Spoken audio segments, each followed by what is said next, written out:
अस्सलाम वालेकुम and welcome to जोर का जोड़। आई होप आप लोग खैरियत से होंगे और अच्छे से अपना ख्याल रख रहे होंगे। सबसे पहले तो सबको हैप्पी वुमेन्स डे, उन सारी खवातीन को और उन सारे मर्दों को जो कि वुमेन को सपोर्ट करते हैं, खवातीन को सपोर्ट करते हैं। बात करेंगे इसके हवाले से भी और मुबारकबाद भी लेंगे। मगर विद दैट, कल हुए दो मुकाबले, बहुत ज़बरदस्त मुकाबले। एक तरफ जिस तरह पेशावर ज़ल्मी ने डोमिनेट किया लाहौर कलंदर्स के ऊपर, उस हवाले से बात करेंगे। और दूसरी तरफ जो दूसरा मैच हुआ वो तो बहुत ही ज़बरदस्त था, जहां मुल्तान सुल्तान और इस्लामाबाद यूनाइटेड का ज़बरदस्त टाकरा हुआ और इस्लामाबाद यूनाइटेड ने लिटरली हाथों से खींच लिया मैच। बात करेंगे इन दोनों मैच के बारे में। फिर आज जो वुमेन मैच खेला जा रहा है, जहां पे वुमेन अमेजॉन टीम और सुपर वुमेन खेल रही हैं, उनके हवाले से भी बात करेंगे। मैं हूं सवेरा पाशा और मेरे साथ मौजूद हैं अदील अजहर। अस्सलाम वालेकुम एंड गुड इवनिंग आप सबको। Yes of course, match number 25 today, match number 22, 23 and 24 happened on a double header, जो कि इस पीएसएल का आखिरी डबल हेडर था। बाय द वे, आज जो है वो वुमेन का ये स्पेशल एग्जीबिशन मैच चल रहा है।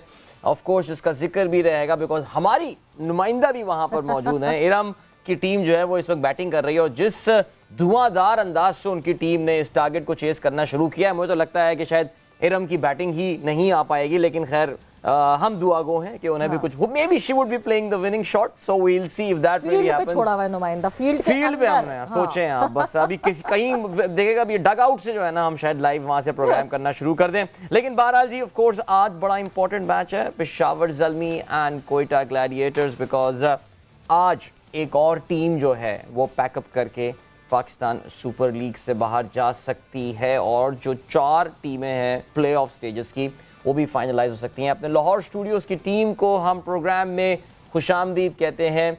मिसबाह उल हक हमारे साथ मौजूद हैं एंड इमाम उल हक। कैसे हैं आप दोनों? अस्सलाम वालेकुम एंड वेलकम टू जोर का जोड़। जी वालेकुम अस्सलाम, बहुत शुक्रिया जी। जी अस्सलाम वालेकुम, आप सबको वुमेंस डे और कल शब बारात की भी बहुत बहुत मुबारकबाद। थैंक यू, बहुत बहुत शुक्रिया।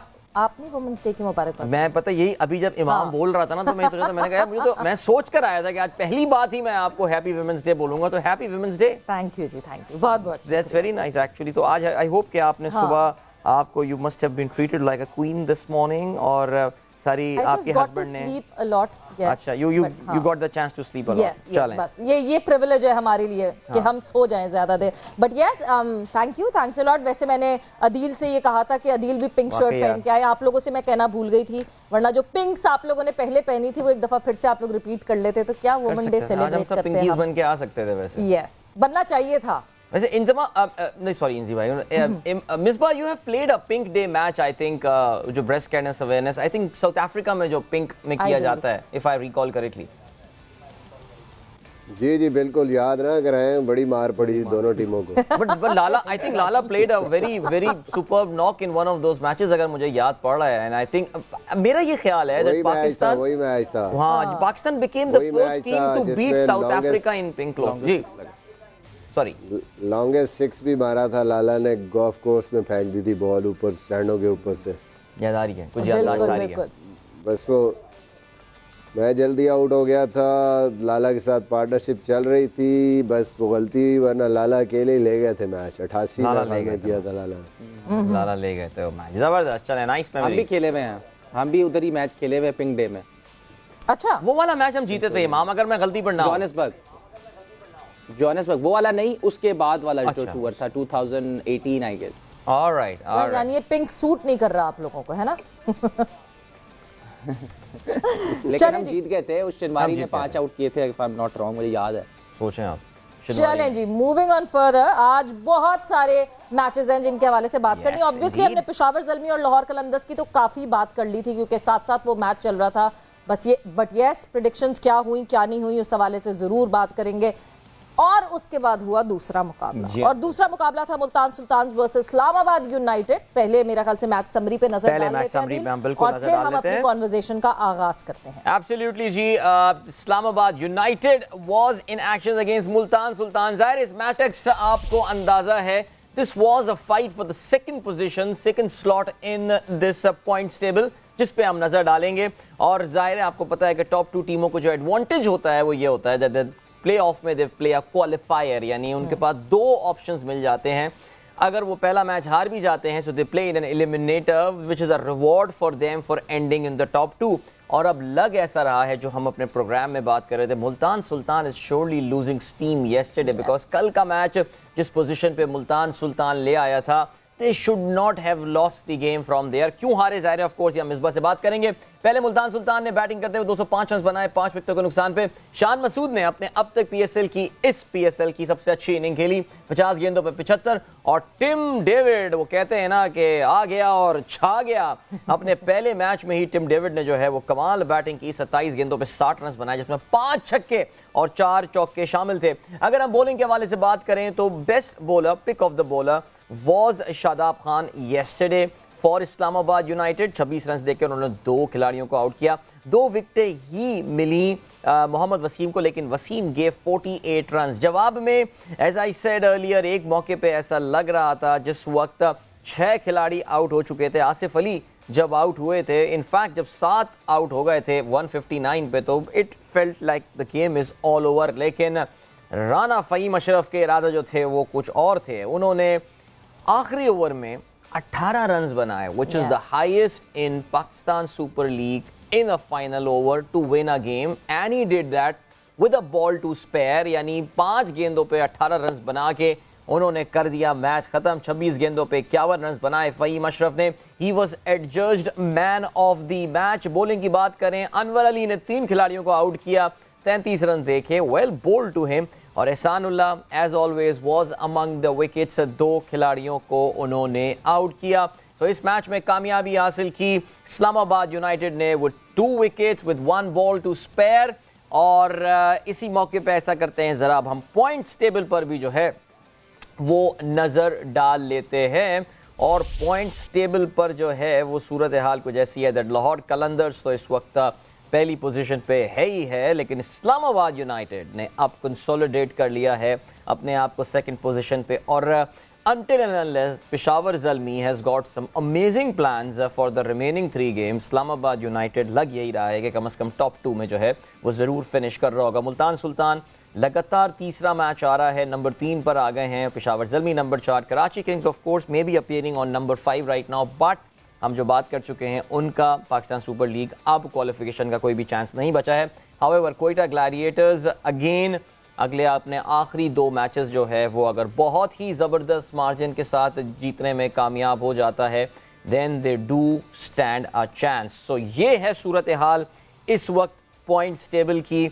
और आज का match of course Peshawar Zalmi Quetta Gladiators का होगा, जिसकी हम थोड़ी देर बाद में बात करेंगे। सो ये है सूरत हाल। अभी हम डिस्कशन स्टार्ट करते हैं कल क्या किया इस्लामाबाद यूनाइटेड ने। बिल्कुल, मुल्तान सुल्तान इस्लामाबाद यूनाइटेड, आखिर तक ऐसा लग रहा था कि ये मैच जो है वो मुल्तान सुल्तान ले जाएगा। इस्लामाबाद यूनाइटेड कि नॉट डू इट, वक्तन फवक्तन विकेटें गिरी जा रही थी।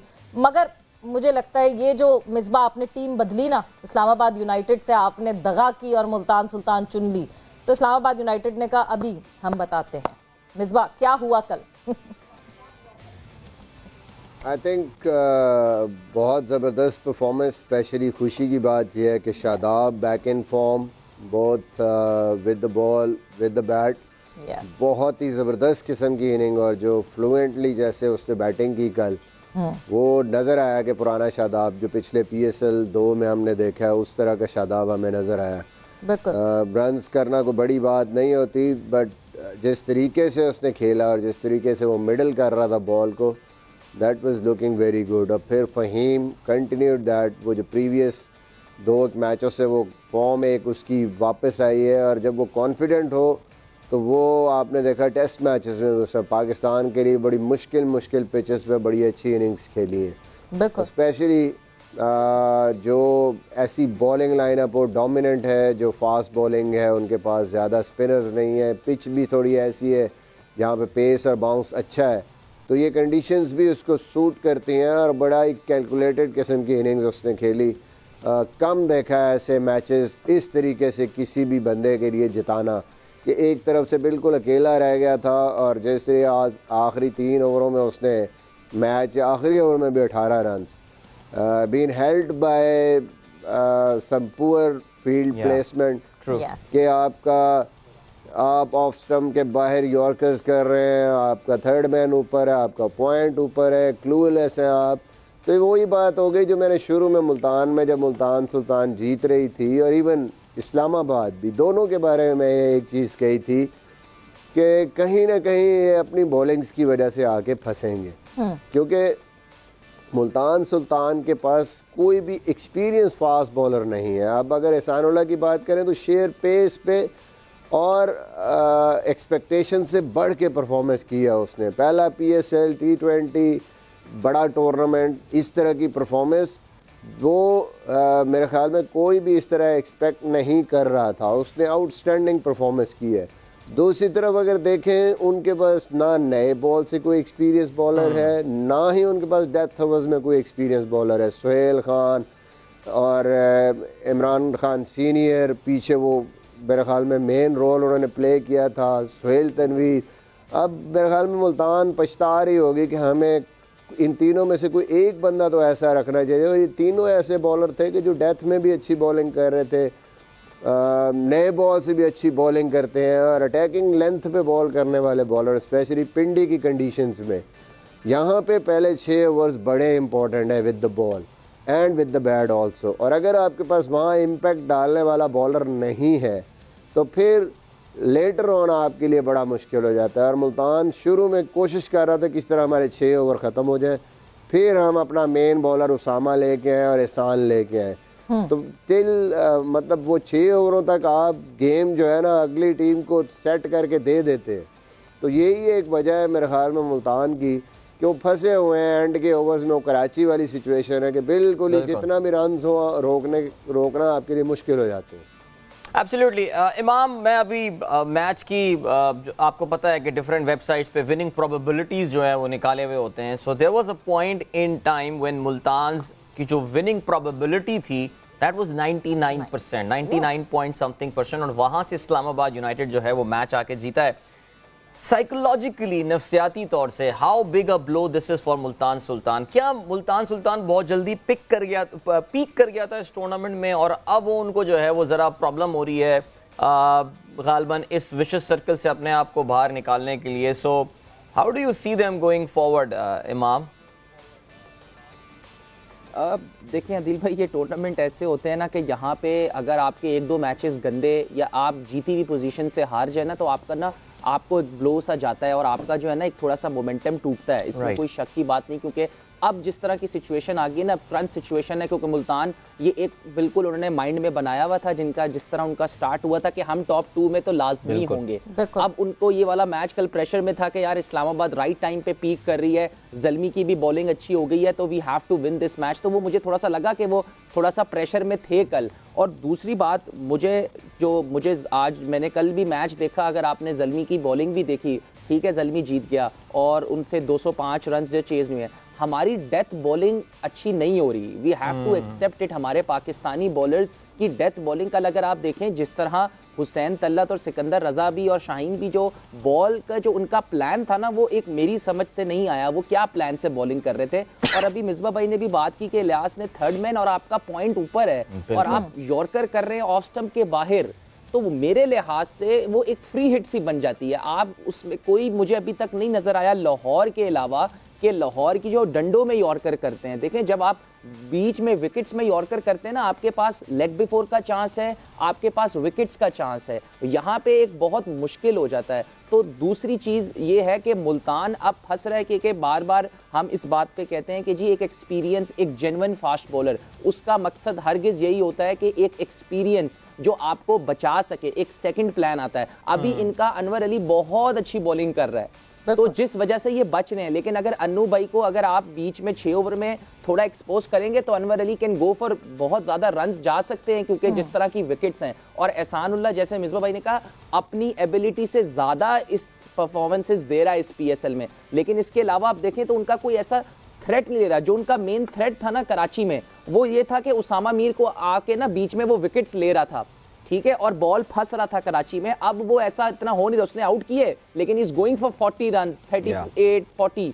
तो इस वजह से मुल्तान को थोड़ा सा अपनी बॉलिंग पे भी सोचना पड़ेगा। देखें, बॉलिंग विन यू टूर्नामेंट्स, और मुल्तान की बैटिंग बहुत जबरदस्त है, लेकिन अगर इनकी जो है ये बॉलिंग का थोड़ा सा अगर ऐसे ही रहा कि अनवर अली और बीच में ऐसे बॉलिंग करेंगे कि इनको एंड में बिल्कुल इलियास को समझ नहीं आ रही थी कि मैंने क्या प्लान के साथ बॉलिंग करनी है, तो मुझे ऐसा लगता है कि मुल्तान अगर सेकंड पे तो मुझे फिर लगता है मुश्किल से फिनिश करे, फिर इनका एलिमिनेटर मुझे ऐसा लगता है कि ज़ल्मी फेवरेट हो जाएगा एलिमिनेटर में भी, तो ये मुझे एक डर है। बिल्कुल। और मिसबा जहां बॉलिंग की ये बात कर रहे हैं, मुल्तान सुल्तान की बॉलिंग की बात की इमाम ने, कल क्या ट्रिक मिस कर दी रिजवान ने कि अब्बास के ओवर नहीं रखा, इलियास को आखिरी ओवर करना पड़ा, या फिर शायद he was going for the किल कि नहीं जी देन एंड देयर फ़हीम को आउट कर दिया जाए, रोक लिया जाए, मे बी ये थॉट प्रोसेस चल रहा था? मेरे ख्याल में ये जो सोच थी ऑब्वियसली कि विकेट आउट किए हुए थे कि कहीं पे भी विकेट ले लें तो मैच में ही ख़त्म हो जाएगा, बट क्रेडिट देना चाहिए फ़हीम अशरफ को। उसको पता था कि सारुल्लाह के अलावा दोनों बॉलर ऐसे हैं जिनको वो एंड पे कैश कर सकते हैं, और वही हुआ।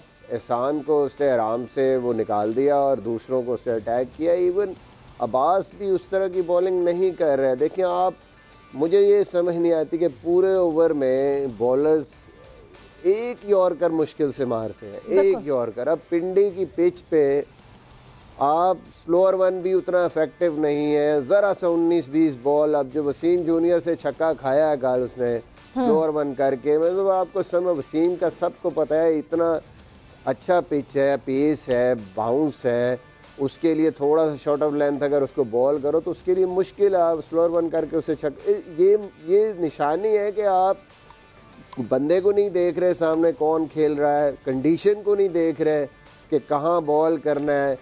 फ़हीम के आप बाजू खुलवा रहे हैं, वो तो बहुत अच्छा खेलता है, उसको अगर क्रैम्प अंदर वाला यॉर्कर मारे जो हम बार बार कह रहे हैं इस पिच पे, वही बचने का चांस है। वो आप नहीं, बाहर तो वो हर तरफ खेल सकता है, ऑफ साइड पे भी खेल सकता है, सामने भी एक्स्ट्रा कवर भी मार सकता है, एज लगा तो थर्ड मैन पे चौका है। तो बेसिकली जो टैक्टिक्स है ना वो बिल्कुल समझ से घबरा के जब आप करते हैं ना कि कुछ भी क्लैरिटी नहीं होती, बिल्कुल यॉर्कर्स का जो है वो फुकदान दिख रहा है पीएसएल में इस दफा। और जहां घबराने की बात कर रहे हैं तो यस, आज लम्हात में जिस तरह रिजवान परेशान घूम रहे थे, कभी बॉलर्स की तरफ आ रहे हैं तो कभी फील्डर्स की तरफ जा रहे हैं, उसके हवाले से भी बात करेंगे। वक्त एक ब्रेक का हुआ है, ब्रेक पर जा रहे हैं, ब्रेक से वापस आते हैं तो अपनी कॉन्वर्सेशन को कंटिन्यू रखें। एंड वेलकम बैक टू जोर का जोड़। और ब्रेक पे जाने से पहले हमारी डिस्कशन हो रही थी कल जो मैच खेला गया इस्लामाबाद यूनाइटेड वर्सेस मुल्तान सुल्तान, और जो एक मेन कोर जिस पे मुसलसल बात हो रही है कि क्यों यॉर्कर्स नहीं दिख रहे, क्यों फास्ट बॉलर्स ऐसी बॉलिंग नहीं कर रहे, यॉर्कर्स का बड़ा फुकदान दिख रहा है।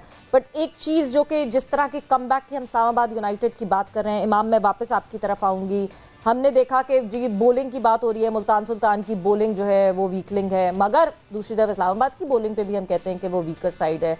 What was the main Faheem Ashraf तो yes, but what was the main turning point जहां आपको दिखता है? Was it just Faheem Ashraf या पहले ही कहीं they started missing the plot, Aahista Aahista accumulate हो रहा था? देखिए उनका स्टार्ट तो अच्छा हुआ था, इसमें कोई शक की बात नहीं है, और उनके आउट हुए हैं, विकेट्स गए हैं, लेकिन जब आपके पास इतना पावर हाउस होता है ना, और इनफॉर्म पावर हाउस, जैसे कि आप देखें आसिफ अली की इस टूर्नामेंट में अभी मोस्ट ऑफ द टाइम मेरा नहीं ख्याल है आसिफ ने किसी मैच में 20 बॉल भी खेले हैं, उसकी उनकी बहुत कम बैटिंग आई है। तो जब आपके पास इतनी बैटिंग लाइनअप हो ना तो आपको एक ऑब्वियसली आपको एक एक्स्ट्रा सा कुशन सा मिल जाता है। और जिस तरह बहुत अच्छा लगा कि शेडी का फॉर्म में आना, तो उनके लिए उनका मोमेंटम जो इस्लामाबाद यूनाइटेड का ना, वो मोमेंटम जैसे इंजी भाई ने भी बात की थी, मिसबा भाई ने कहा कि मोमेंटम नहीं जाना चाहिए किसी, जब आप चेस कर रहे होते हैं 205 तो उनका मोमेंटम कभी भी नहीं जाता, वो एक ही मोमेंटम से खेलते हैं। और जिस वजह से शेडी भी आप देखें लास्ट मैच में भी हालांकि इफ्तिखार को 2 छक्के मारे मुनरो ने, लेकिन शेडी ने भी चांस लिया। आजकल की T20 क्रिकेट ऐसी ही है कि अगर आपके पास ऑफ स्पिनर आया है और आपको चार्ज कर सकते हो तो आप करो। तो ये हम पाकिस्तानी प्लेयर्स को सबको सीखना है कि यार अगर मैं भी लेफ्टी हूं, अगर लेफ्ट आर्म स्पिनर लगा और अगर मुझे ऐसा लगता है कि मैं इसको छक्का मार सकता हूं तो मुझे चार्ज करना है। तो ये अप्रोच उनकी मुझे बहुत अच्छी लगती है। और देखें हमें फ़हीम अशरफ को क्रेडिट देना चाहिए, मुझे पर्सनली बहुत खुशी हुई उसकी, क्योंकि एक पाकिस्तान को अभी भी मुझे ऐसा लगता है कि एक अच्छा ऑलराउंडर की तीनों फॉर्मेट्स में बहुत ज़रूरत है। जैसे मिसबा भाई ने कहा कि फ़हीम ने बहुत अच्छे टेस्ट मैचेस में क्रूशल इनिंग्स खेली है विद द बैट, और जिस तरह देखें मुझे सबसे खुशी हुई कि कंसिस्टेंसी उसकी तीनों मैचों में क्रूशल सिचुएशन में बारी आई, पहले उसने अपने आप की बारी भी बनाता है, फिर उसके बाद 12-13 का रन रेट भी करता है। तो ये एक बहुत अच्छी साइन है पाकिस्तान के लिए कि फ़हीम की एबिलिटी की तो सबकी बात करते हैं, मेरे साथ बहुत अरसे वो HPL से भी खेला है, लेकिन अब सडनली जो है उसने, मुझे शायद लोगों को नहीं पता कि इज़ वेरी फोकस ना, उसके घर में एक पूरी उसने बॉलिंग मशीन और पूरा एक सेटअप क्रिएट किया हुआ है कि जहाँ पे वो अपनी बैटिंग करता है। तो मुझे बहुत खुशी हुई फ़हीम के लिए, और साथ साथ ऑब्वियसली शेडी के लिए भी। शेडी के लिए टूर्नामेंट बहुत इंपॉर्टेंट है, कमबैक आ रहा है, इंजरी से बहुत इंपॉर्टेंट प्लेयर है, तो उसके कॉन्फिडेंस आना उसके लिए भी बहुत अच्छा है, और पाकिस्तान और इस्लामाबाद के लिए तो ऑब्वियसली अच्छा ही है। लेकिन देखें, जब आप चेस कर रहे होते हैं और आपके पास इस्लामाबाद जैसी बैटिंग लाइनअप होती है और आगे वाली टीम के पास कोई एक्सपीरियंस बॉलर नहीं होता, तो ऑब्वियसली इस्लामाबाद ने अपना ये स्मार्ट मूव खेला कि उन्होंने डीप लेके गए और अपना मोमेंटम, उनको आइडिया था कि हम कहीं ना कहीं हम इनको पकड़ लेंगे। और ऑल्दो मुझे कंफर्म था कि इस मुल्तान जीत जाएगा, 18 नहीं होगा, लेकिन थोड़ी सी आप कह सकते हैं फील्ड प्लेसिंग मुझे ऐसा लगता है कि बेहतर हो सकती थी उनका प्लान, लेकिन वो बेहतर जानते हैं क्योंकि वो ज़्यादा खेल रहे हैं, उनको ज़्यादा पता है। लेकिन मेरा अपना मानना है कि फील्ड प्लेसिंग अगर तो थोड़ी सी बेहतर होती तो शायद ये 18 रन नहीं होते। सबको कंफर्म था कि मुल्तान जीत जाएगा, बट जहां फ़हीम की बात कर रहे हैं इमाम, फ़हीम भी बेसिकली उस नाराज 11 से हैं जो कि इस पूरे सेटअप से नाराज थे, क्योंकि वो हमारे शो पे भी आए थे तो उन्होंने यही कहा था कि मुझे पता ही नहीं है कि मैं क्यों नहीं खेल रहा पाकिस्तान। जी बिल्कुल, काफ़ी ज़ूमानी बातें भी की थी, और वाकई it was very evident Faheem Ashraf के, उनके लिए भी जानना बड़ा मुश्किल था कि वो क्यों पाकिस्तान टीम से बाहर हुए हैं। लेकिन ज़ाहिर है, जैसे कि लाला हमेशा ये बोलते हैं कि हमारे यहाँ डायलॉग कम होता है, बात कम की जाती है। किसी को अगर टीम से ड्रॉप भी करना है तो उसको ये बताई जाए बात कि तुम्हें इसलिए ड्रॉप किया जा रहा है। इस पॉइंट पे ज़रा हम आते हैं, लेकिन आपको मैं अपडेट देता चलूँ, जो विमेन लीग एग्जीबिशन मैचेस हो रहे हैं, so Amazon they scored a moderate 132 runs। जवाब में super women they are almost there, उनको 42 गेंदों पे मैच जीतने के लिए 22 रन चाहिए, और इस वक्त जो है वो निदा डार और लॉरा वोल्फाट जो हैं वो बैटिंग कर रही हैं, और ऐसा लग रहा है कि इरम की बैटिंग अब नहीं आएगी आज। सो चलें, कोई बात नहीं, अगले मैच में हम खेलती है ये तो जरा बता दे इरम कौन से नंबर पे खेलती है? इरम नंबर 5 पे, नंबर 6 पे इनफैक्ट उनका नाम नंबर आ रहा है यहाँ पे। और इरम जनरली जो है वो चौथे, पांचवें, छठे पे खेलती हैं। सो मुश्किल ये है इमाम, आज तो उनकी बैटिंग आना, लेकिन कोई बात नहीं यार, हम सोच रहे थे कोई ब्रैगिंग राइट हमें और मिल जाएगा अगले प्रोग्रामों के लिए, लेकिन बैटिंग ही नहीं आ रही उनकी। लेकिन खैर चले जी, आई विश यार वो अच्छा नहीं बिल्कुल हम चाहते हैं जी, हम चाहते हैं वो बहुत बड़ी क्रिकेटर बने। सो मिसबा, फ़हीम अशरफ का जिक्र चल रहा था, और फ़हीम अशरफ ज़ाहिर है जिस वक्त when he burst into the scene, उस वक्त कहा यह जा रहा था कि यार एक हमारे पास अच्छा यूटिलिटी प्लेयर आ गया है जो कि बॉलिंग भी कर लेता है, बैटिंग। आपने उनकी टेस्ट कुछ इनिंग्स की बात की, और उन्होंने वाकई कुछ बड़ी अच्छी जो है वो इनिंग्स खेली थी, और बड़ी मैच्योर इनिंग्स खेली थी in very difficult circumstances and situation. What went wrong, मैं अक्सर ये सवाल व्हाट वेंट रॉन्ग वाला सवाल इसलिए पूछता हूँ बिकॉज कितने ही खिलाड़ी हमारी डोमेस्टिक सर्किट से उठ कर आते हैं, और हमें लगता है कि यार ये हमारा एक पर्टिकुलर जो एक खाना था, एक एम्प्टी स्लॉट था, उसको फिल कर देगा, लेकिन पता नहीं कहाँ गायब हो जाते हैं, कहाँ खो जाते हैं। आपका क्या कहना है फ़हीम अशरफ के हवाले से? Has he really come of age now कि दोबारा पाकिस्तान टीम में, अभी भी अंटिल रिसेंटली खेले, लेकिन इनको ज़्यादा कंसिस्टेंसी के साथ मौका देना चाहिए? देखिए, मेरी 11 में तो फ़हीम बिल्कुल था। मैं तो आई वॉज रियली सरप्राइज कि जो वर्ल्ड कप जिससे पहले मैं छोड़ के गया था उसमें उसको नहीं रखा, और उसके बाद ऑस्ट्रेलिया के वर्ल्ड कप में नहीं था, जहाँ के हमें पता था हमारा इंडिया से मैच है, हमें पता था कि स्क्वायर बाउंड्रीज बड़ी होंगी, शॉर्ट ऑफ लेंथ गेंद वो करता है, शॉर्ट ऑफ लेंथ बॉल को स्क्वायर ऑफ द विकेट अच्छा खेलता है, और हमें कहीं ना कहीं चौथा सीमर चाहिए होगा। हम जिम्बाब्वे से हार गए, हम वहाँ पे जाके इंडिया से ग्रीन पिच पे हमें 2 स्पिनर खिलाने पड़े।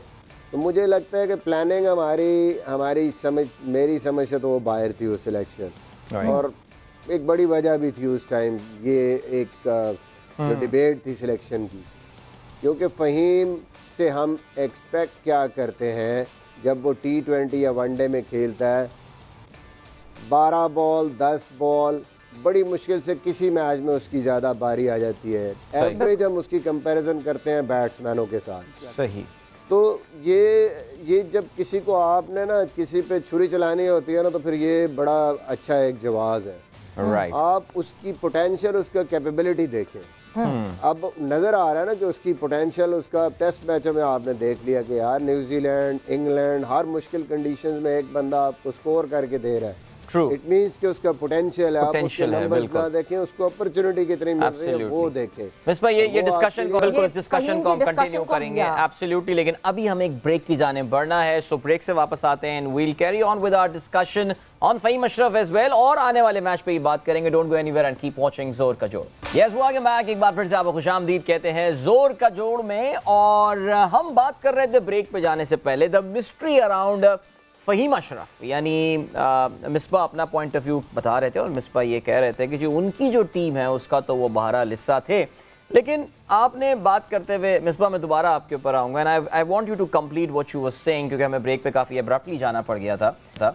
लेकिन आपने कहा था कि उन कोई वजह थी जिसकी वजह से उनको जो है वो टीम से निकाल दिया गया था या हटा दिया गया था। अगर आप ये मत बोलेगा कि यार मैं कोई तीली लगाने वाला सवाल कर रहा हूँ, लेकिन हम जानना चाहेंगे वैसे वाकई what could be the reason कि एक प्लेयर है जो कि अपना पोटेंशियल दिखा रहा है, who's not been given a decent run into the team, और उसको अचानक वर्ल्ड कप से पहले जिन कंडीशंस में शायद वो परफॉर्म भी कर सके उसको वहां से हटा दिया गया हो।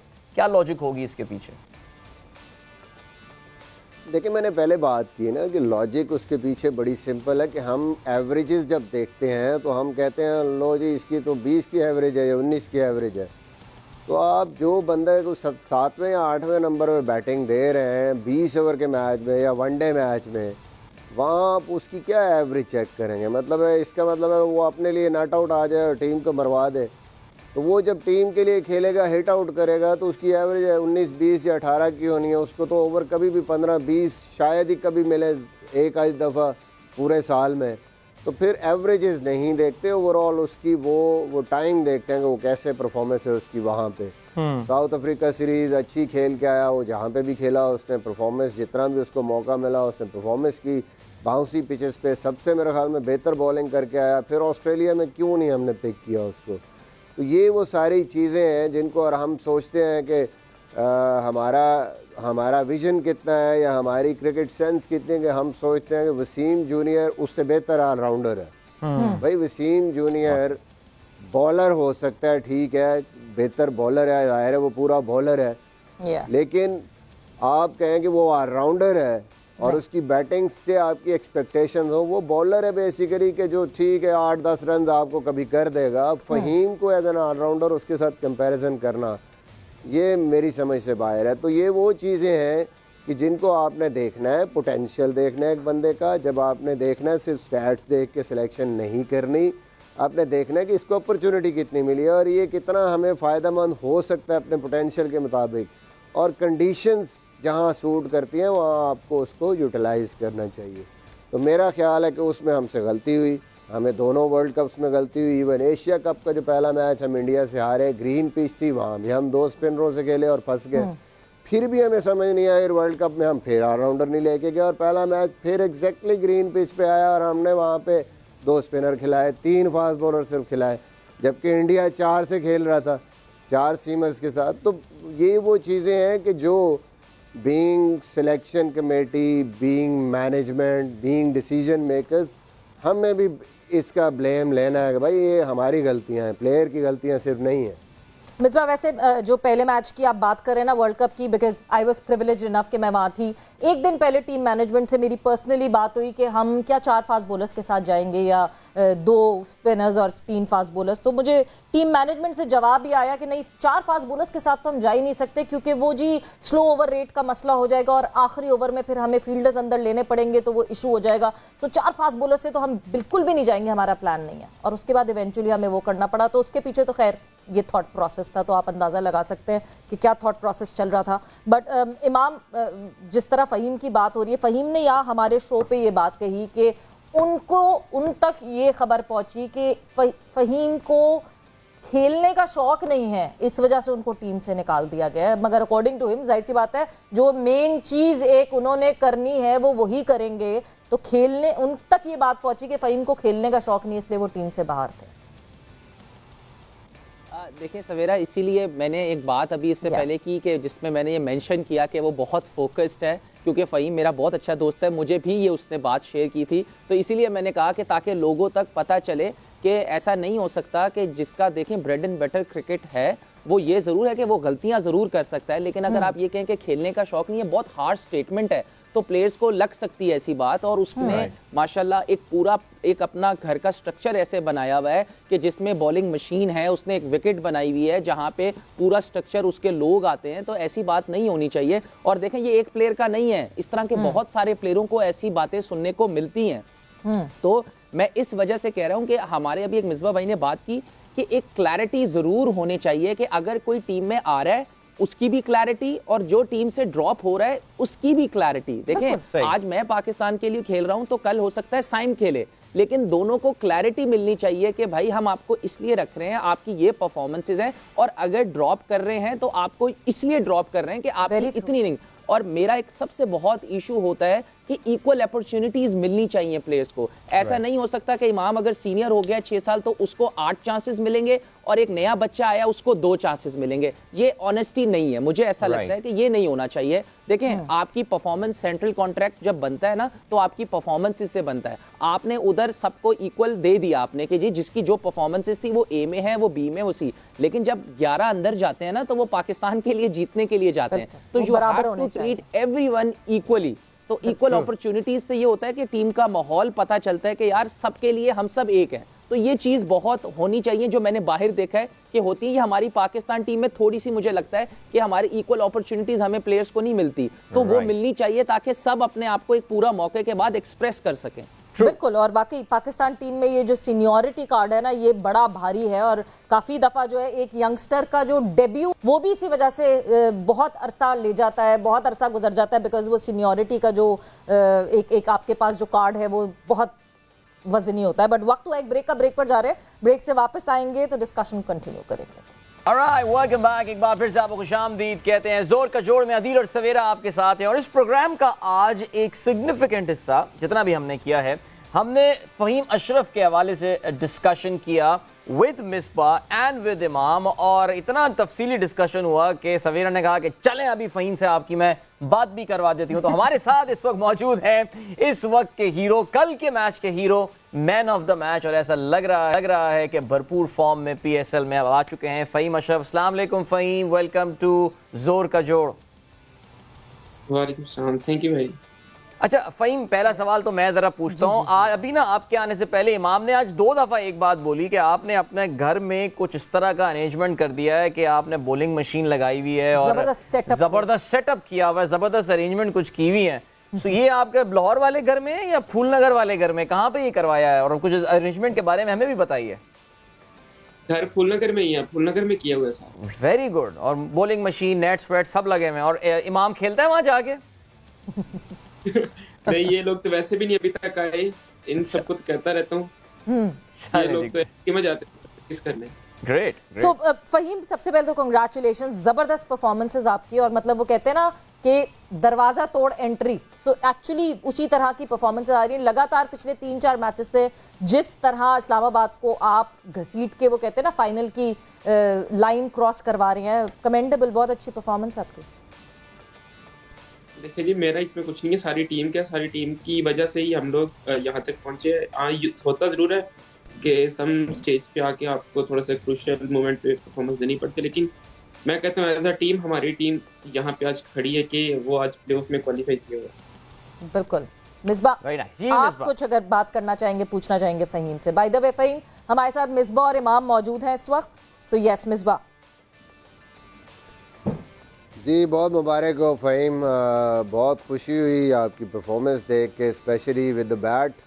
और यार मैं पहले ही कह चुका हूँ कि मुझे तो कभी शक नहीं रहा इस चीज़ में कि फ़हीम एक कैपेबल बैट्समैन है, और ऑब्वियसली फ़ास्ट बॉलिंग को मेरे ख़्याल में कम ही लोग हैं इस तरह खेलने वाले पाकिस्तान में, कि जो फास्ट बॉलर्स को इतना अच्छा खेलते हैं, स्पेशली बाउंसी पिच और पेसी पिच पे। हाँ गुंजाइश थी उस टाइम भी, तो वो अगेंस्ट स्पिनर्स थी, उस पे अभी भी मेहनत की ज़रूरत है। बट बहुत ज़बरदस्त परफॉर्मेंस, और जिस तरीके से मैचेस फिनिश किए हैं, I think that is something very special for Islamabad और हमारे लिए भी। ऑब्वियसली एक चीज़ ज़रूर जानना चाहूँगा कि बड़ी ही मुश्किल सिचुएशन होती है लास्ट सीरीज़ जिस तरीके से गई, उसके बाद क्योंकि मैं भी उस सिचुएशन से गुजरा हूँ, बट सुनने वालों के लिए कि कैसे अपने आप को मेंटली उस सिचुएशन में बैक किया आपने, तैयारी कैसे की आगे की, फोकस कैसे वापस लेके आए कि ये वाली परफॉर्मेंसेस? मुझे पता है कि इस्लामाबाद में आपका कॉन्फिडेंस लेवल डिफरेंट होता है, वो सपोर्ट करते हैं, बट स्टिल आपने खुद कैसे प्रिपेयर किया अपने आप को मेंटली एंड स्किल वाइज? मिसो भाई, आप भी काफ़ी सिचुएशन से गुजरे हुए हैं, आपको भी ज़्यादा पता है, लेकिन मेरा ये है कि मैं अगर परफॉर्मेंस अच्छी दूँ या अच्छी ना भी दूँ, लेकिन मैं जब घर जाता हूँ ना, तो मेरा एक ये है कि मैं वहाँ पे जाकर कभी क्रिकेट की कोई बात ना की ना किसी को करने देता। वहाँ पे फिर यही है कि वहाँ से जो पीछे गुजरा है पास में, या अच्छा है या बुरा है, वो सारा वहाँ पे छोड़ के घर जाऊँगा। घर जाके कोशिश होती है कि दोबारा से नए सिरे से के शुरू करना है। अगर प्रैक्टिस करनी है तो वो जो इवेंट आ रहा है उस लिहाज से वो सोचना है कि उसके लिए कैसी प्रैक्टिस करनी है। और सबसे मेन मेरा ये होता है कि मैं वहाँ पे जाकर क्रिकेट की कोई बात नहीं करता, अच्छा किया हो या बुरा किया हो। That's very nice. इमाम, आपके तो वैसे बड़े अच्छे दोस्त हैं और आई एम श्योर सकता है आपने रात में उनको मैच के बाद ही व्हाट्सएप कर दिया होगा, लेकिन फिर भी anything you want to address, हमारे सामने जिक्र करना चाहें अगर आप फ़हीम के हवाले से? नहीं, मैंने व्हाट्सएप तो नहीं किया मैंने, लेकिन ट्वीट कर दी थी राना जी के लिए। लेकिन थोड़ा सा ऑकवर्ड सा लग रहा है कि जब आप साथ खेलते हो तो एक एकदम एज एनालिस्ट करके मैं इससे बात करूं तो मैं राना वो वाली इमाम ने वो वाली ट्वीट की है, मिठा खरबूजा तो लाल हदवाना, जियो राणा जियो राणा।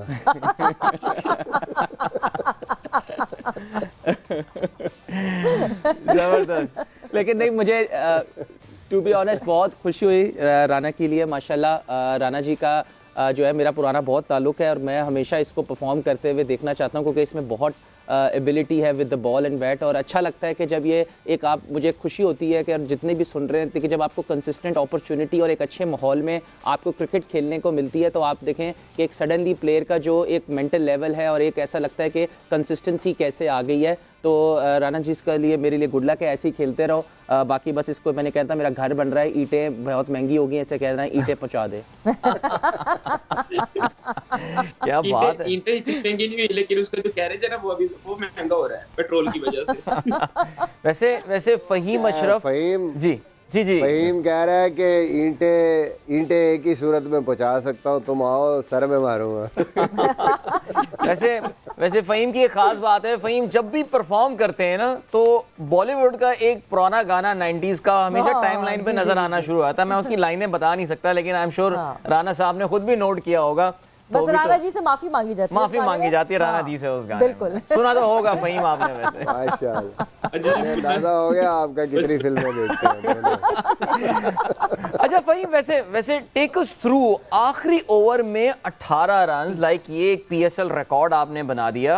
इतने रन्स कभी भी विनिंग कॉज में मैच जीतने के लिए आखिरी ओवर्स में नहीं बने, आपने 5 गेंदों पे ये कर लिया।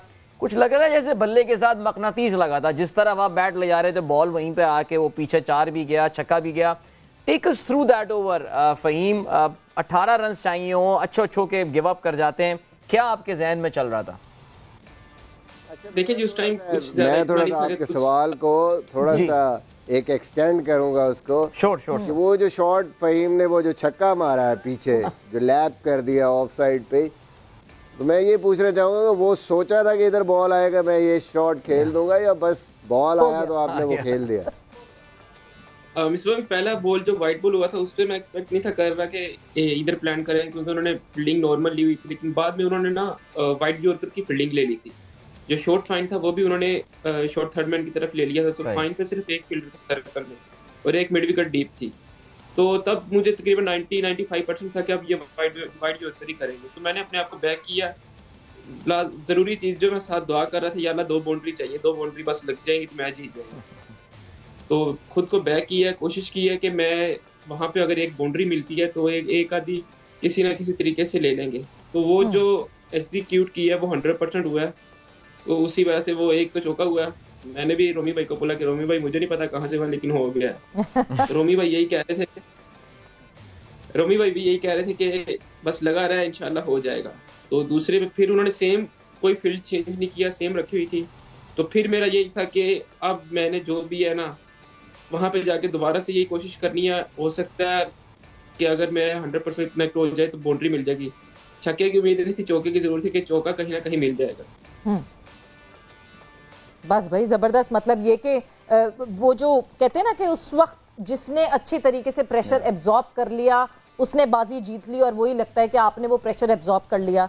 मगर फिर मैं जो मिसबा ने आपसे एक सवाल पूछा था फ़हीम, मैं वापस उस सवाल पे ज़रूर आऊँगी, बिकॉज जब आप पिछली दफ़ा हमारे शो पे आए थे, ऑनेस्टली स्पीकिंग आप बहुत डिसअपॉइंटेड थे, बहुत डिप्रेस थे।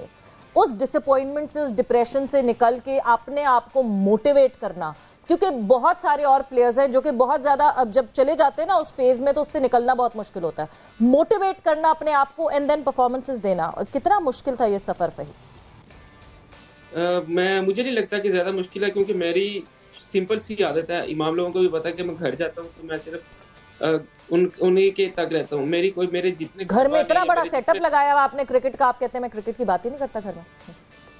क्रिकेट की बात नहीं करते, लेकिन क्रिकेट तो खेलनी है ना। क्रिकेट अब हमारा दिन नहीं गुजरता अगर हम 2 दिन क्रिकेट नहीं खेलेंगे, ऐसे लगेगा हमने 1 हफ्ते 2 हफ्ते क्रिकेट नहीं खेली। लेकिन जो मेरे दोस्त, तो मेरी फैमिली है ना, वो मेरे साथ क्रिकेट की बात नहीं करते। क्रिकेट से रिलेटेड कोई ऐसी बात नहीं कि तूने यहाँ बुरा किया था, तूने यहाँ पे बड़ा अच्छा किया। ये है कि उनके साथ बैठ के जो ऑन द स्पॉट जो चीज हम कर रहे हैं क्रिकेट से हटके, सिर्फ वही चीजें करते हैं। जब प्रैक्टिस करना चाहते हैं सिर्फ प्रैक्टिस करते हैं। प्रैक्टिस के टाइम के बाद फिर कोई क्रिकेट की चीज नहीं है। फिर हमारा नॉर्मल अपनी जिंदगी को कैसे गुजारना है, कैसे रहना है, कैसे, बस यही कोशिश होती है कि ज्यादा ओवर थिंकिंग ना करें क्रिकेट के बारे में। राइट। तो राना साहब, अब टीम का मोमेंटम बहुत ज़बरदस्त बन गया इस्लामाबाद यूनाइटेड का, और आपने जो है वो मुल्तान सुल्तान को अब टॉप 2 पोजीशन से भी जो है वो आउट कर दिया है, बल्कि आप तो अब लाहौर कलंदर्स को भी चैलेंज कर सकते हैं। इस वक्त सिचुएशन है, I am pretty sure dressing room सब कुछ माहौल बड़ा ज़बरदस्त होगा। मिसबा हमेशा बड़ी तारीफ भी करते हैं इस्लामाबाद यूनाइटेड की, जो ड्रेसिंग रूम, जो ओवरऑल टीम का माहौल वहाँ पे है। कितना हेल्प किया है इस माहौल ने आपको और इस इन्वायरमेंट ने आपको अपने करियर पे फोकस रहने के लिए और इस तरह की परफॉर्मेंसेस देने के लिए? देखें जी, सबसे बेहतर तो मिसबा भाई आपको बता सकते हैं, क्योंकि ये शुरू से इस्लामाबाद के साथ थे। इस्लामाबाद का जो टीम का या ड्रेसिंग रूम का माहौल होता है, वो कभी ऐसा नहीं होता कि वो कभी पैनिक हुआ हो या हारने के बाद उन्होंने कोई नेगेटिविटी चीज़ कोई ऐसी बात की हो। इस्लामाबाद हमेशा से हारो या जीतो, हमारी जो मैनेजमेंट है, मैनेजमेंट हमेशा लड़कों को बैक करती है। वो भी कोशिश करते हैं कोई ऐसी बात ना हो, ना कोचेस की तरफ, किसी दूसरे प्लेयर्स की तरफ जो किसी प्लेयर पे बुरा इम्पैक्ट डाले। उनकी कोशिश होती है हमेशा पॉजिटिव जो है वो पॉजिटिव बात करें। अगर किसी लड़के को बॉलिंग में मार भी पड़ी है तो हमारे जो मैनेजर हैं रेहान भाई या हसन तो नहीं रेहान भाई का ज़्यादा रेहान भाई होते हैं कि सही था, बड़ा अच्छा बॉल किया था, लेकिन एग्जीक्यूट नहीं हो सका, कोई मसला नहीं, अगर हो जाता तो सबने वाह करनी थी। ये छोटी छोटी चीज़ें ये लड़कों के जो माइंड में बड़ा अच्छा इम्पैक्ट डालती हैं, जो प्लेयर्स को जो पॉजिटिव रहने के लिए मैं कहता हूँ कि बड़ा हेल्पफुल है ये सब। जबरदस्त, बिल्कुल, और बहुत ज़रूरी है एक पॉजिटिव माहौल होना, जिस पॉजिटिव माहौल को हम बार बार देखते हैं कि बहुत सारे प्लेयर्स किसी और फ्रेंचाइज में नहीं परफॉर्म कर पाते और दूसरी फ्रेंचाइज में आके एकदम से वो परफॉर्मेंस देना शुरू कर देते हैं। बट फ़हीम, बहुत बहुत शुक्रिया आपके टाइम का and good luck. I hope आप इसी तरह परफॉर्म करते रहें। इस्लामाबाद यूनाइटेड के पास 2 मैचेस और हैं, कलंदर्स के साथ खेलना है, देन ज़ल्मी के साथ खेलना है। सो यस, पूरे चांसेस हैं कि आप लोग टॉप ऑफ द टेबल भी एंड कर सकते हैं। So good luck for PSL 8। Thank you जी। सो जबरदस्त, गुड टू सी फ़हीम। हमने जो पिछला डिस्कशन फ़हीम के साथ किया था उसमें फ़हीम आपको अंदाजा हुआ होगा कि वो थोड़े फ्रस्ट्रेटेड नजर आ रहे थे वो, और परेशान थे, सोच के वो एक्सप्लेन नहीं कर पा रहे थे why he is not a part of Pakistan team. But really, और बड़ी खुशी होती है आपको जब इस तरह के प्लेयर्स जो हैं वो अपना कमबैक करते हैं, जैसे Anwar Ali, look at him, I mean he is getting wickets. मुझे नहीं अंदाजा कि उनका क्या फ्यूचर पाकिस्तान टीम के लिए बहरहाल होगा, लेकिन he is getting wickets right now. But let's keep that discussion for some other day, because अब हम बात करने वाले हैं आज match number 25 Pakistan. But before that Adeel, मैं यहाँ पे रोकना चाहती हूँ। वुमेन्स डे है और वुमेन मैच जो है वो उसका इख्तिताम हो चुका है। एंड यस, सुपर वुमेन्स ने जो है वो बाआसानी 8 विकेटों से जीत हासिल कर ली है। बहुत ही एक वन साइडेड सी परफॉर्मेंस आई, और जिस तरह सुपर वुमेन्स ने खेला है, इनफैक्ट जिस तरह स्टार्ट ऑफ किया था उसी स्टार्ट में जिस तरीके से फिर उसके बाद वुलवर्थ ने आके भी जो है जिस तरह कंट्रीब्यूट किया, वो कंट्रीब्यूशन और झटपट मामला ख़त्म किया और एक साइड पे लगा। But a very very positive sign. Misbah, मैं आपसे एक चीज़ ज़रूर जानना चाहूँगी कि यस, PSL से पहले जो कि जिन्होंने आज मैच का टिकट लिया हुआ है वो शुरू में दोपहर में भी आ सकते हैं, उसी टिकट पे वो ये मैच भी देख सकते हैं। एक पहला स्टेप इस इनिशिएटिव के लिए, बिकॉज अभी सबको पता है कि लीग करवाना हमारे लिए मुश्किल है, एक वुमेन लीग कराना अभी is not the right time, तो मगर ये छोटे छोटे स्टेप्स PCB ने लेना शुरू कर दिए, which is a very good thing. जी बिल्कुल, आई थिंक बड़ा ज़रूरी है। ऐसे ही आप छोटे छोटे स्टेप्स लेके ही जो है वो आगे बढ़ते हैं। पाकिस्तान अगर आप देखें पिछले को 3-4 साल पहले सोचें कि पीएसएल पाकिस्तान में होना और इंग्लैंड का पाकिस्तान में, ऑस्ट्रेलिया का पाकिस्तान में आना, न्यूजीलैंड का पाकिस्तान में आना कितना मुश्किल था जी। लेकिन वो छोटे छोटे स्टेप्स कि जी पहले वर्ल्ड 11 आई, फिर जिम्बाब्वे आई, फिर छोटे छोटे स्टेप्स के साथ आज अब अल्हम्दुलिल्लाह ऐसी स्टेज पे है कि पूरा पीएसएल यहाँ पे हो रहा है, बड़ी बड़ी टीमें आ रही हैं। तो यही तरीका है मेरे ख्याल में अभी वेमेन क्रिकेट को भी आगे ले जाने का कि हम अब स्टार्ट कर रहे हैं, आहिस्ता आहिस्ता हम लोगों को इस तरफ लेके आ रहे हैं, प्रमोशन भी इसकी कर रहे हैं, उनको मौका भी दे रहे हैं और फिर इसको आगे लेके जाएंगे। बड़ा ज़रूरी है आपके लिए जो हम हमेशा बात करते हैं ना कि वो मेंटल बैरियर का, वो ऐसे ही ख़त्म होगा जब आपको एक एक्सपोजर ज़्यादा मिलेगा, लड़कियों को एक्सपोजर ज़्यादा मिलेगा इस क्रिकेट का, लोगों के सामने खेलने का, कंपेटिटिव क्रिकेट का। फिर somehow may be next year हम लीग शुरू करेंगे तो इनकी परफॉर्मेंसेस खुद ब खुद बेहतर होंगी, क्योंकि आप अंदर से जब कॉन्फिडेंट हो जाते हैं। वो अभी फ़हीम के केस में भी यही सारी सिचुएशन है, उसकी जो परफॉर्मेंसेस है क्यों है वो ऐसे कि वो ड्रेसिंग रूम में उसको अंदर एक जिसको कहते हैं कि सेल्फ बिलीव आ जाता है और कॉन्फिडेंट फील करता है। जिधर देखता है लोगों की जो आसपास लोगों का जो जेस्चर है वहाँ से उसको कॉन्फिडेंस मिलता है। तो यही चीज़ है, जब ये खेले और इनको एक्सपोजर मिलेगा तो ये बेहतर होंगी। Indeed, thank you Misbah. सारे डिस्कशन हम जारी रखेंगे ऑन द अपकमिंग मैच, लेकिन आपको स्क्रीन पे नजर भी आ रहा होगा कि मुशी भाई ने हमें ज्वाइन कर लिया है। अस्सलाम वालेकुम मुशी भाई, welcome back, good to see you after many days. और मेरा ख्याल से मुशी भाई को आवाज नहीं आई है, तो इस गैप को हम जो है वो उसका फाइनल कि हमने जाना है एक ब्रेक पे, हम जल्दी से जा रहे हैं एक ब्रेक पर और ब्रेक से वापस आएंगे तो मुशी भाई भी हमारे साथ होंगे, उनसे भी डिस्कशन करेंगे कल मुल्तान सुल्तान के कैंप में क्या हालात थे, क्या जज्बात थे, क्या एहसासात थे after the short break. And welcome back to जोर का जोड़। और ब्रेक पे जाने से पहले हमारी डिस्कशन तो हो रही थी, जो मैच अब होने वाला है उस पर भी शुरुआत करनी है हमने डिस्कशन, मगर फिर अचानक से स्क्रीन पे हमें देखे मुशी भाई, और मुशी भाई से हमने कांटेक्ट करने की कोशिश की थी बट यस उस वक्त कांटेक्ट नहीं होता, बट अब आई होप अब हमारा कांटेक्ट उनसे हो जाएगा। सबसे पहले तो मुशी भाई अस्सलाम वालेकुम एंड वेलकम टू जोर का जोड़। जी अस्सलाम वालेकुम जी, कैसे हैं मुशी भाई? जी अल्लाह का शुक्र। सॉरी मैं ग्राउंड में हूँ अभी और आप लोगों के अपने साथियों को एकदम टाइम मिला तो मैंने कहा जरा आप लोगों से डिस्कशन कर लें। कोई सवाल अपने मिसबा के, शाहिद के, इन सब के सवालों को मैं लेना चाहता हूँ आज। बिल्कुल बिल्कुल। पहले तो हम आपको मुशी भाई अस्सलाम वालेकुम मेरी तरफ से, और आपको इस वक्त जरा प्रैक्टिस की बड़ी जरूरत है आपकी टीम को। लगातार 3 मैचेस आप लोग हार गए हैं, अभी हम आपके आने से पहले यही बात कर रहे थे कि ऐसा लग रहा है कि टीम जो है ना वो मुल्तान सुल्तान की बिल्कुल इस वक्त निकल सी गई है। सो इस वक्त ड्रेसिंग रूम का क्या हालात हैं सर? 18 रन आखिरी ओवर में पड़ गई है और 12 सिचुएशन कुछ गंभीर सी लग रही है, परेशान कौन तो है सूरत हाल? नहीं ऐसी सच कोई परेशानी नहीं है। ये तो हमारा काम है ना, अब कोचेस का काम होता है यहाँ पे खुद भी नहीं गिरना होता और लड़कों को भी नहीं गिरने देना, क्योंकि जो मैचेस कल हम जो मैच हारे हैं वो जीता हुआ मैच हारे हैं। ये सिचुएशन देखी जाए जो कराची के खिलाफ हम मुल्तान में मैच हारे थे तो वो भी हम हारे वो मैच जीते थे, तो ये गेम का हिस्सा है। हाँ, जो मोमेंटम शिफ्ट हो रहा है जीतने और हारने का, उसके ऊपर बंदे को थोड़ा फोकस करना चाहिए। जो थोड़ी सी हमसे टैक्टिकल मूव्स हो रही हैं, जो मिस्टेक्स हो रही हैं फील्ड में, उस पर कोशिश करके हम रिव्यू कर रहे हैं। और बाकी जो आज प्रैक्टिस है हम उन लड़कों को लेके आए हैं प्रैक्टिस के ऊपर जो लड़के नहीं खेल रहे, ताकि उनको रिस्पेक्ट मिल सके, उनकी इज्जत मिल सके, ताकि उनको ये फील ना हो कि हार के भी हम अपना फोकस और प्रोफेशनलिज्म जारी रखेंगे। बट मुशी भाई कल के अगर मैं मैच की बात करती हूँ, कल तो मतलब ऑनेस्टली स्पीकिंग हम सब कन्विंस थे ये कि नहीं जी मुल्तान सुल्तान तो जीत गया। और एक जो मेन पॉइंट था ना, जहां मुझे लगा जब आप लोगों ने आजम को जल्दी आउट किया ना, तो मुझे ये हुआ कि नहीं जी अब तो आजम को टैकल कर लिया and now the game is finish. मतलब अब मुझे लगता है कि इससे आगे शायद इस्लामाबाद यूनाइटेड ना जीत सके। एक इक्वेशन ऐसी आ गई थी कि शायद 22 रन पे कोई 22 बॉलों पे 66 रन चाहिए थे। क्या हुआ अचानक से, और उस वक्त जो है ड्रेसिंग रूम का क्या माहौल था मुल्तान सुल्तान के? अच्छा, वैसे पहले तो फहीम को इसको क्रेडिट देना चाहिए, बहुत पहला इनिंग्स खेला वो, उसने बड़ा अपना कॉम्पैक्ट रहा, अंडर प्रेशर उसने अपने प्रोसेस को नहीं भूला और उसने बहुत अच्छे 2-4 शॉटें तो बहुत ही जबरदस्त मारी हैं। हमसे गलती थोड़ी सी फील्ड प्लानिंग में होगी और जो प्लानिंग एग्जीक्यूट करनी चाहिए थी उस पिच के मुताबिक वो थोड़ी सी हमसे, हमारे बॉलर्स है जैसे यंग है, अब्बास है या आपका अलियास है, ये इनको थोड़ा सा वो लैक ऑफ एक्सपीरियंस कह लें आप, इनके अंडर प्रेशर जो सिचुएशन उनके ऊपर आई तो उसको सही तरह से एग्जीक्यूट नहीं कर सके अपने बॉल को।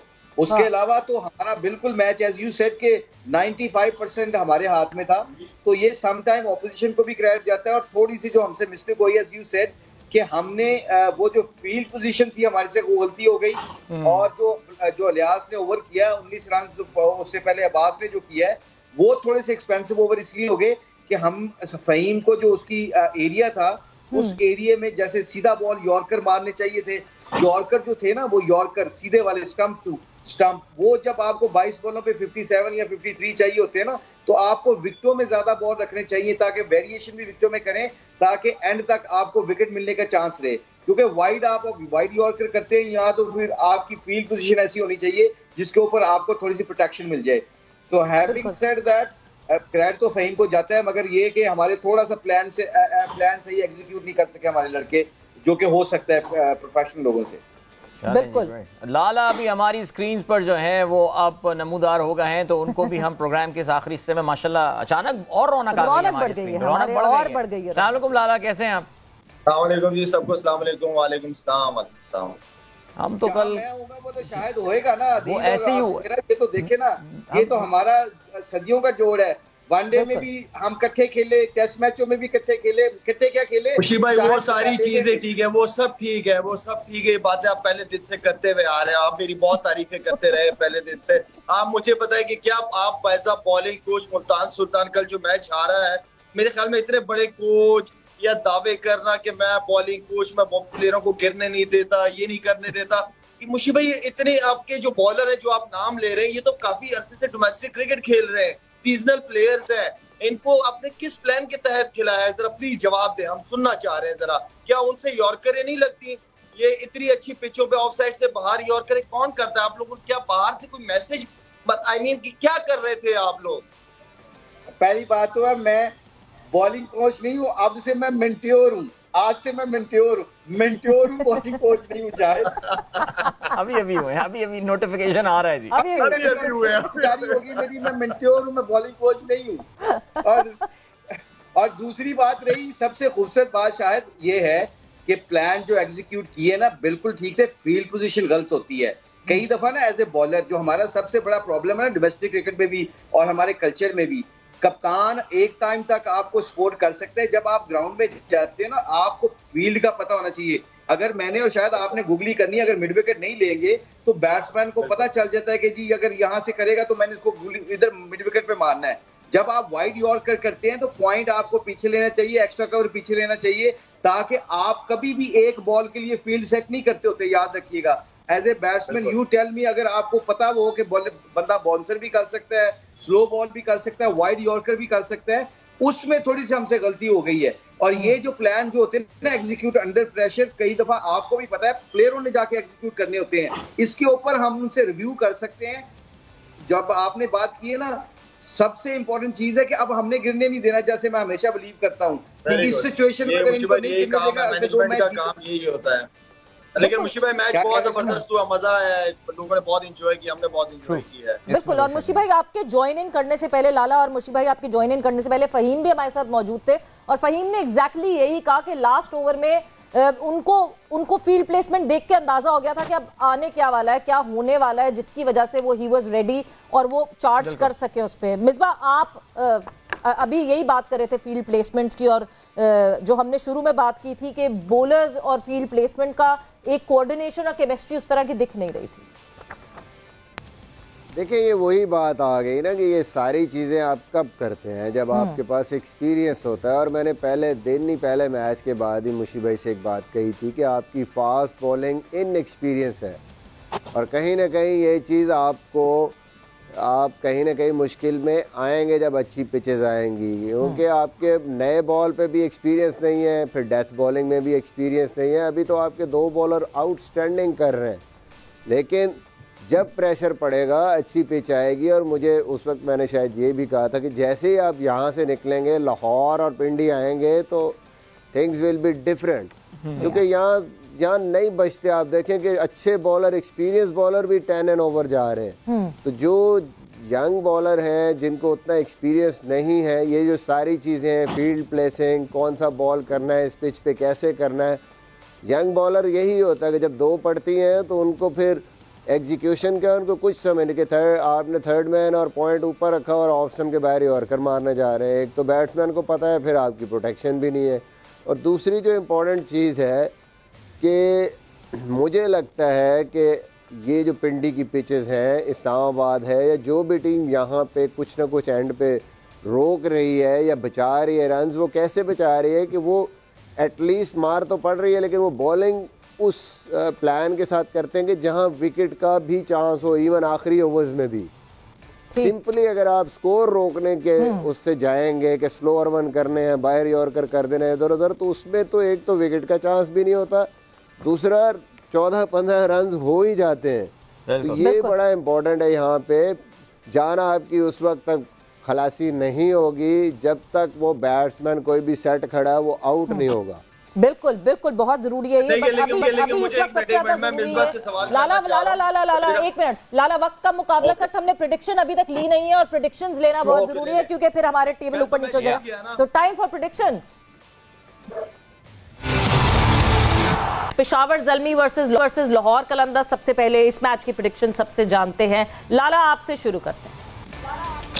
मैं तो जी अभी मैच एक इनिंग हो चुकी है, अगर ना भी होती तो मैं लाहौर के साथ ही जाता।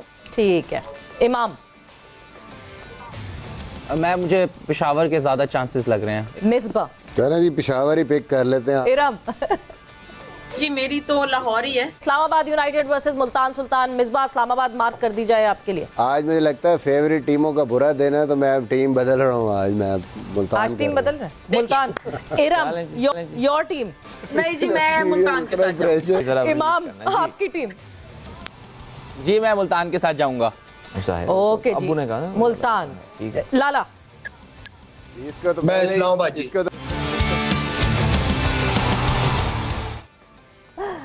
बिल्कुल जी, ये वही हुआ। इमाम हम तो डूबेंगे सनम, तुम्हें भी ले डूबेंगे। मिसबा आप जो हटे इस्लामाबाद से तो यस, देखें जी क्या हुआ। But Lala congratulations.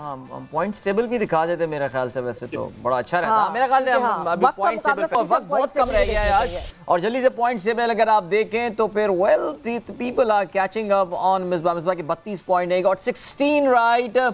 30 पॉइंट्स हैं इमाम के और 26 पर टाई हो गया है for the third place Iram और लाला। सो या इमाम इज कैचिंग अप एंड इमाम is catching up pretty fast. चलें जल्दी से आज के मैच के हवाले से बात कर लेते हैं। पेशावर ज़ल्मी वर्सेस कोयटा ग्लैडिएटर्स, और ये दोनों टीमें एक दूसरे के सामने 20 दफा आ चुकी हैं। एक जमाना था कि ये पाकिस्तान सुपर लीग की फियर्सेस्ट राइवलरी मानी जाती थी। अब सिचुएशन ऐसी नहीं है। पेशावर ज़ल्मी ने रीसेंट ईयर्स में डोमिनेट किया इस मैच को, 12 मैचेस जीतने में कामयाब हुआ है पेशावर ज़ल्मी। कोयटा ग्लैडिएटर्स 8 मैचेस जीता है और आज कोयटा ग्लैडिएटर के लिए एक बहुत अनयूजुअल मैच है।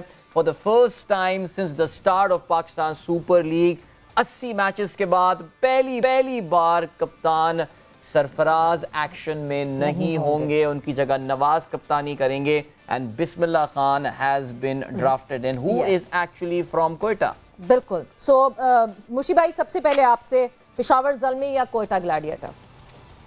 Never second thought, Peshawar Zalmi. Peshawar Zalmi, ये देखो टिक के एक जगह रहते हैं। लाला आपकी? पेशावर जी।